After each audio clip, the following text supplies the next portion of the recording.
Hello everyone, hope you all are doing well today. Our today's topic is chapter 16 of BNS 2023 जो कि deal करता है religion से और रिलीजियस ऑफेंसेस से। जैसे कि नाम से ही है, ऑफेंसेस रिलेटिंग टू रिलीजन। इसमें सेक्शन 298 टू 300 तक हम कर चुके हैं। आज हम 301 को कंटिन्यू करेंगे, जो trace passing on burial places etc की बात करता है, यानी कि जहाँ पे आत्म संस्कार किया जाता है मरणोपरांत, उस जगह पे किसी तरीके का ट्रेस पास करके डिस्टर्बेंस कर रहे हो उस परफॉर्मेंस करने में, यानी आज जो आत्म संस्कार की क्रिया चल रही है, प्रक्रिया कर रहे हैं उनके फैमिली वाले, उस बीच में आपने किसी तरीके का जाके ट्रेस पास करके उनको डिस्टर्ब कर रहे हो उनकी प्रेयर, लास्ट प्रेयर को, तो फिर उस राइट को डिस्टर्ब करने के लिए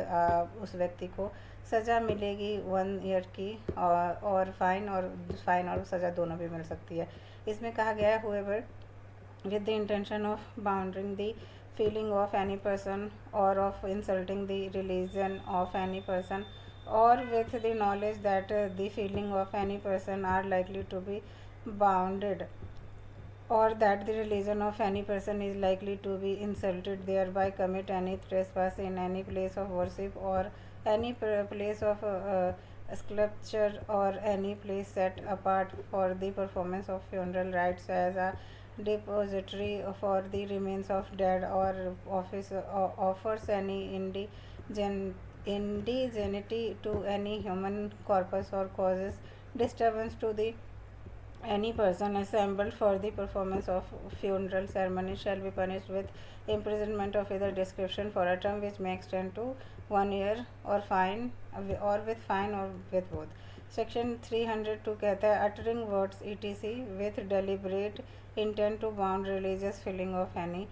person। यहाँ पे सिंपल है कि आप अगर ऐसा कुछ वर्ड्स बोल के डेलिबरेटली किसी इंटेंशनली या किसी की रिलीजियस भावनाओं को, फीलिंग को आहत पहुंचाना चाह रहे हो, तो क्या होगा, तो सज़ा मिलेगी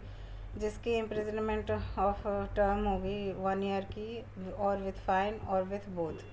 तो ये सेक्शन कहता है whoever with the deliberate intention of wounding the religious feeling of any person utters any words to make any sound in the hearing of that person, or making any gesture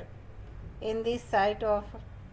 that person, or places any object in the sight of that person, shall be punished with imprisonment of either description for a term which may extend to 1 year, और with fine और with both। तो thank you so much for watching this video. ये हमारा आज का last section था chapter 16 का, जो कि uttering words deliberately intent to wound religious affairs feelings की बात करता है। इसमें सिंपली यही बताया गया था, जानबूझकर आप अगर जो किसी व्यक्ति को किसी की रिलीजियस फीलिंग्स को हर्ट करने के लिए कोई साउंड जेस्चर्स बना के उसको किसी तरीके से इंसल्ट करना चाहते हो उसके रिलीजियस अफेयर को तो और फीलिंग्स को, तो यहाँ पे 302 में फॉल किया जाएगा आपको, और वहाँ पे पनिशेबल हो गया आप 1 ईयर की इम्प्रिजनमेंट, और विथ फाइन और विथ बोथ। तो thank you so much for watching this video. Next time मिलते हैं चैप्टर 17 ऑफ BNS के साथ। Thank you.